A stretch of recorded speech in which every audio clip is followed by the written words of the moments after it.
আসসালামু আলাইকুম বন্ধুরা, কেমন আছেন? আশা করি যে যেখানে আছেন সবাই ভালো আছেন। আলহামদুলিল্লাহ আমিও ভালো আছি। আজকে নতুন আরেকটা রেসিপি শেয়ার করব। সেটার জন্য এখানে নিয়ে নিচ্ছি আমি আটা, এক কাপ মেজারমেন্ট কাপের আটা, আরেক কাপ দিব, আরও 1.5 কাপ আটা দিয়ে দিচ্ছি। টোটাল আমি 1.5 কাপ আটা দিয়েছি। আটাগুলোকে ভালো করে চেলে নিব, যেন কোনো লাম্পস না থাকে সেই পর্যন্ত ভালো করে চেলে নিব, যেন আটার মধ্যে অনেক সময় পোকা টোকা থাকে, সেই জন্য আটাটাকে অবশ্যই চেলে নিতে হবে।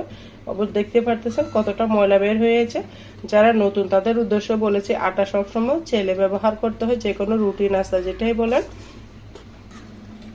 আটাগুলা চেলে তারপর আমি নিয়ে নিচ্ছি এখানে সুজি। 1.5 কাপ আটার জন্য আমি 1/2 কাপ সুজি দিয়েছি। সুজিটা অবশ্যই দিবেন বন্ধুরা, সুজিটা দিলে এই নাস্তাটা অনেক মজা হয়। এতদিন তো ডিম দিয়ে অনেক রকম নাস্তা দেখিয়েছি, আজকে সম্পূর্ণ ডিম ছাড়া আমি কিভাবে এই মজাদার হেলদি নাস্তা বানাবো সেটাই আপনাদের সাথে শেয়ার করব। তো একটা লাইক দিয়ে সম্পূর্ণ ভিডিও দেখতে থাকো, ভিডিওটা স্কিপ করবা না, স্কিপ করলে হয়তো বুঝতে পারবে না আমি কিভাবে এই নাস্তাটা বানিয়েছি। সহজ নাস্তাটা দেখতে থাকো বন্ধুরা। দিয়ে দিচ্ছি আমি এখানে স্বাদ মতো লবণ, তারপর দিব আমি 1.5 চামচ চিনি। চিনিটা অপশনাল বন্ধুরা, চাইলে তোমরা দিতে পারো, না চাইলে স্কিপ করতে পারো, তবে চিনিটা দিলে একটু নাস্তাটা খেতে বেশি মজা লাগে, তাই দিলাম। তারপর আমি এখানে অ্যাড করে দেব কাস্টার্ড পাউডার, একটা যেন সুন্দর ফ্লেভার আসে সেই জন্য আমি কাস্টার্ড পাউডারটা দিচ্ছি। এখানে আমি সম্পূর্ণ ডিম ছাড়া আজকের নাস্তাটা বানাবো। অনেক রকম তো ডিম দিয়ে নাস্তা দেখিয়েছি, আজকে ডিম দিয়ে ছাড়াও যে হেলদি নাস্তা বানানো যায় সেটাই শেয়ার করবো। এখানে আমি এই চামচের 2 চামচ কাস্টার্ড পাউডার দিয়ে দিয়েছি। তারপর দিব আমি এখানে বেকিং পাউডার। বেকিং পাউডারটা কিন্তু অবশ্যই দিতে হবে নাস্তার মধ্যে, তাহলে তোমাদের নাস্তাগুলো দেখতে সুন্দর লাগবে বন্ধুরা। যে কোনো জিনিস দেখতে সুন্দর লাগলে খেতেও ভীষণ ভালো লাগে, সেটাই তাই বেকিং পাউডারটা আমি দিয়ে দেবো এখানে উঁচা 1 চামচ। যেহেতু আমার উপকরণ বেশি সেই জন্য আমি বেকিং পাউডারটা 1.5 চামচ দিয়ে দিচ্ছি, দেখতে পারতেছো বন্ধুরা। দিয়ে দিব আমি এখানে পাউডার মিল্ক। পাউডার মিল্কটা অবশ্যই দিবা, আর যদি লিকুইড দুধ থাকে লিকুইড দুধও দিতে পারো, তবে পাউডার মিল্কটা দিলে খেতে বেশি ভালো হয়, একটা সুঘ্রাণ আসে, তাই আমি পাউডার মিল্কটা ব্যবহার করেছি।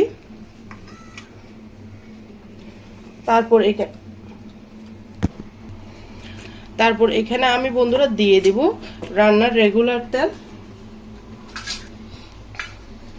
এই চামচের আমি 1 চামচ দিচ্ছি, তোমরা চাইলে তোমাদের ইচ্ছা মতো দিতে পারো। এখানে প্রায় 3 টেবিল চামচ হবে। আমি 1.5 কাপ আটার জন্য টোটাল 2 কাপ আটা সুজি মিলিয়ে, সেটার জন্য আমি এখানে 3 টেবিল চামচ রান্নার রেগুলার সয়াবিন তেল দিয়েছি।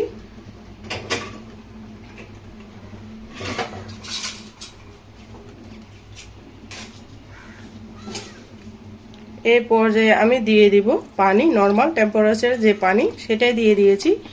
পানিটা বেশি করে দিয়ে দিলাম, কারণ অল্প পানি দিলে দলা পেকে যাবে, আটা সুজি মিক্স হবে না, দলা পেকে গেলে লাম্পস থেকে যাবে। সেই জন্য পানিটা দেওয়ার সময় একটু বেশি, অতিরিক্ত বেশি না। দেখতে পারতেছো আমি যে পানিটা দিয়েছি ব্যাটারটা গুলা গিয়েছে, কিন্তু পারফেক্ট একটা ব্যাটার রেডি হয় নাই, তাই আমি আবারও দিচ্ছি। আর প্রিয় বন্ধুরা, যারা এখনো পর্যন্ত একটা লাইক দিতে ভুলে গিয়েছো, প্লিজ প্লিজ বন্ধুরা একটা লাইক দিয়ে দাও। তোমাদের একটা লাইক আমার ভিডিওটা অন্যজনের কাছে পৌঁছাতে সহযোগিতা করবে। আর প্লিজ প্লিজ বন্ধুরা, আমার চ্যানেলে যদি নতুন ভিজিট করে থাকো, সাবস্ক্রাইব করো নাই, প্লিজ প্লিজ বন্ধুরা আমার চ্যানেলটাকে সাবস্ক্রাইব করে রাখার অনুরোধ রইল। পাশে থাকা বেল বাটনটি প্রেস করে দাও, যেন আমি ভিডিও দেওয়ার সাথে সাথে নোটিফিকেশনটা সবার আগে তোমাদের মাঝে পৌঁছে যায়। নতুন বন্ধু পুরাতন বন্ধু সবাইকে অসংখ্য ধন্যবাদ, সবার জন্য অনেক অনেক ভালোবাসা।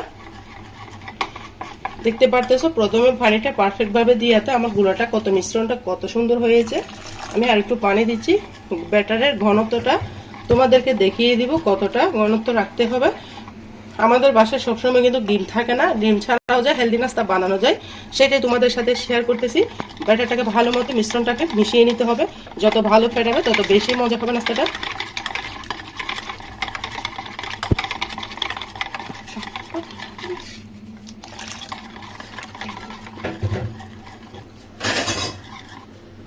দেখো বন্ধুরা, আমি ব্যাটারের ঘনত্বটা তোমাদের সাথে শেয়ার করতেছি। লেয়ারটা একটু মোটা করে বসেছে, দেখতে পারতেছো। এভাবে ব্যাটারের ঘনত্বটা রাখতে হবে। এগুলো রেস্টে রাখার কোনো দরকার নেই। আমি সোজা রান্নার কিচেনে চলে যাব পিঠাগুলো বানিয়ে নিতে। দেখো বন্ধুরা, এখানে আমি দিয়ে দেব খুবই সামান্য পরিমাণে তেল। দিয়ে সুন্দর মতো আমি ব্রাশ করে নিব। আরো বিভিন্ন রকমের নাস্তা কিন্তু আমার চ্যানেলে আছে। ব্রেকফাস্ট বাচ্চাদের টিফিনের জন্য একদম পারফেক্ট নাস্তা। যখন আমাদের নাস্তা খেতে মন চাইবে কিন্তু বেলাবেলি ঝামেলা করতে ইচ্ছে করে না, তখনই কিন্তু এরকম হেলদি নাস্তাটা বানিয়ে নিতে পারো বন্ধুরা, খেতে দুর্দান্ত লাগবে। আর যখনই নাস্তাটা দিবা তখনই এইভাবে ভালো করে নাস্তাটাকে মিশ্রণটাকে মিশিয়ে নিতে হবে। এতটা হেলদি নাস্তা, বাচ্চারা তো অনেক মজা করে খাবে। আমি 1 হাতা 1.5 হাতা ব্যাটার দিয়ে দিলাম, দিয়ে সুন্দর করে আমি একটু এইভাবে নাড়াচাড়া করে দিব। তোমরা চাইলে চামচের সাহায্য করে দিতে পারো। দিয়ে দিলাম বন্ধুরা, দেখতে পারতেছো কতগুলা বাবলস ফুটতেছে। এগুলা হচ্ছে বেকিং পাউডার দেওয়ার কারণে খুব সুন্দর করে নাস্তাটা হয়ে যাবে। দেখতেই থাকো তোমরা। দেখো বন্ধুরা কতটা সুন্দর হয়েছে, জালিযুক্ত হয়েছে। আমি নাস্তাটাকে আবারও উল্টিয়ে দিচ্ছি। একদম সফট, মুখে দিলে মিলিয়ে যাবে, এতটা মজা নাস্তাটা। তোমরা একবার হলে এভাবে বানিয়ে নিবা বন্ধুরা। সকাল বিকেলের নাস্তায় বাচ্চাদের টিফিনে খেতে কিন্তু অসাধারণ লাগে। তারপর বন্ধুরা আমি এখানে 1.5 হাতা ব্যাটার দিয়ে দিচ্ছি। বেলাবেলির ঝামেলা ছাড়া বলতে পারো মজাদার একটা রুটি বা টিফিন যেটাই বলো। কতগুলো লামস হচ্ছে দেখতে পারতেছো, একদম জালি জালি যুক্ত হয়ে যাবে। বেকিং পাউডারটা অবশ্যই দিবা, তাই তোমাদের নাস্তাগুলো সুন্দর হবে।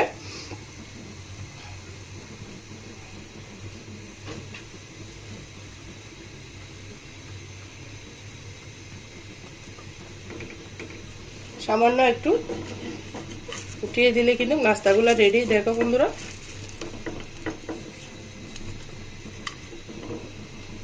কোনো রকম ঝামেলা ছাড়া হয়ে গেল। আবারও ব্রাশের মধ্যে কিন্তু তেল আছে, সেটা আমি ব্রাশ করে দিচ্ছি, কোনো রকম তেল দিই নাই।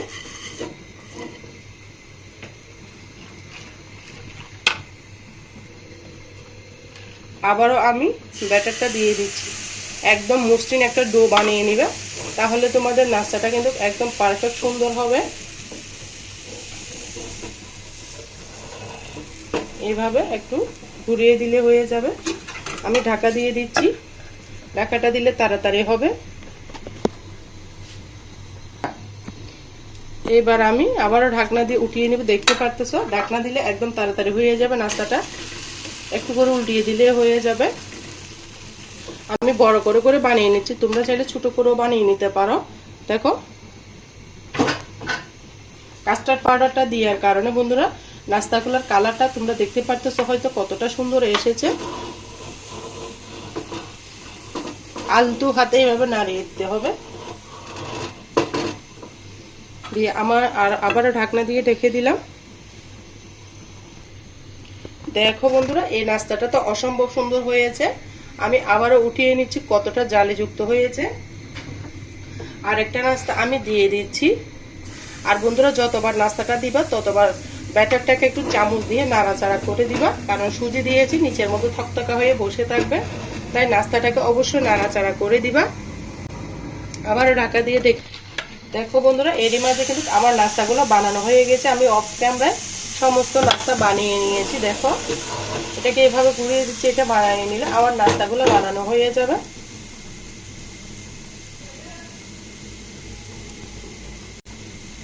দেখো বন্ধুরা এটাকে আমি আবার উল্টিয়ে দিব।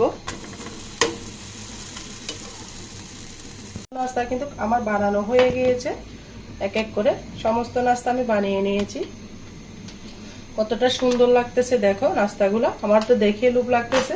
তোমাদের লোভ লাগলে অবশ্যই এই নাস্তাটা বানিয়ে খাও, খেতে কিন্তু অসাধারণ লাগে। দেখো বন্ধুরা মাত্র 1.5 কাপ আটা সুজি দিয়ে আমি কতগুলো নাস্তা বানিয়ে নিয়েছি। একদম হেলদি নাস্তা বলতে পারো, এতটা মজা, একদম উপরে নিচা, কতটা সুন্দর।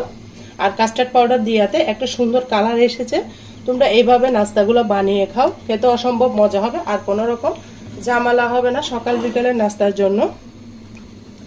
নাস্তাগুলো একটু হাতের মুষ্টির মধ্যে নিয়ে দেখো কতটা সফট, এক কোনো লাগালাগি নাই, একদম মিলে যাচ্ছে, এতটা মজা। আমার তো ভীষণ ভালো লাগে, আমি প্রায় সময় বানিয়ে থাকি। যখন সকালে নাস্তা বানাতে ইচ্ছে করে না তখনই কিন্তু এই নাস্তাগুলো আমি বানিয়ে নিই। কেমন হয়েছে আমার নাস্তা বানানোটা অবশ্যই ছোট্ট একটা কমেন্টসে বলে যাবে। আর তোমরা যারা আমার সাথে এতক্ষণ পর্যন্ত ভিডিও জুড়ে ছিলে সবাইকে অসংখ্য ধন্যবাদ। আর আমার কথার মাঝে যদি কোনো ভুল ত্রুটি হয় সবাই আমাকে ক্ষমার দৃষ্টিতে দেখো। সবাই ভালো থাকো, সুস্থ থাকো। আমার জন্য, আমার পরিবারের জন্য দোয়া করো। আল্লাহ হাফেজ।